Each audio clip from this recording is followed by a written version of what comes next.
Good afternoon, traders. This is Tony D from easyMarkets in the Sydney dealing room with an update for you for this new week. Not very huge moves on Friday, but definitely there's a little bit more US dollar weakness, another wave of US dollar weakness there. So day two of the short squeeze began, led by the euro, led by the Aussie. Both performed quite well. And look, this is expected inside a downtrend, which is getting close to mature there, that you would get a bounce. Now, what's important here for the US dollar buyers anyway is that we do get some selling here in the euro. We don't get it and hold above 120, say, and we don't get the Aussie above 76 and holding.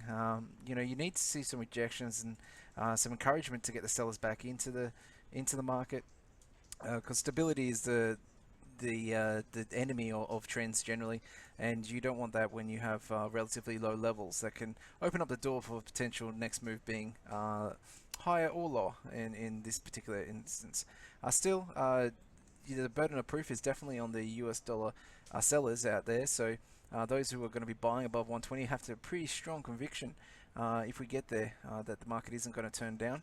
And so we're going to have to see if there's any sort of developments this week that can support that. Otherwise, the trend following might be too much and we get that US dollar buying at some point. Also, if the next wave of US dollar buying doesn't take out the new lows, that would be another side that we might be going into range trading, or the trend is extended enough. So there's multiple ways this can go forward from here, and it is a very important part of trading to watch the market develop and watch trends either end or begin like this, and you'll see this again and again and again. This is what happens after the storm, and there's a few ways it can develop, so it is important. Over the next couple of days we'll discuss exactly what happens here, using the euro as a proxy for the broader US dollar strength or weakness. Isn't a bad way as well, but you could also look at the dollar index and derive what's happening there. The pullback is definitely getting towards levels that are normal. We're getting towards buy zones for the US dollar against pretty much everything, and if it doesn't work out, then we have to have another plan, because trading doesn't just stop or become very easy. Trends don't go on forever. All right, but generally you do stick with the trend until proven otherwise. Bitcoin is a lot more volatility, though you are seeing some pretty heavy selling coming through. On Friday we got down to 8.3, over the weekend 8.1.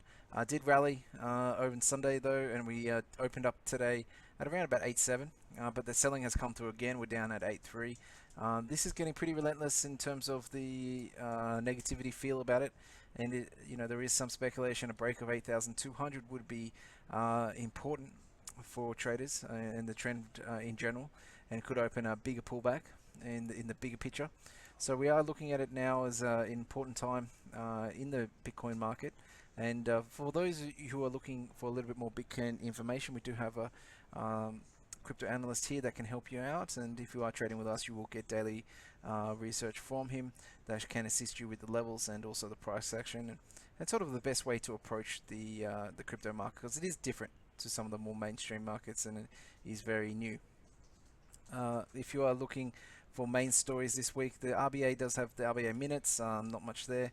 Really a low data week in terms of big hitting movement. You can get the US retail sales is coming out, that it can be a little bit bigger, but broadly speaking there isn't as much on the agenda this week as last week for say.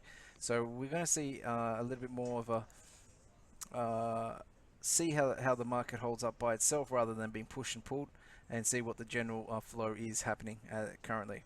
So it is important just to see, without data, without any sort of reason to go one way or the other, which way the market wants to flow, and which way the tide is going. So important week for the US dollar. Alright guys, we'll be back tomorrow with another update.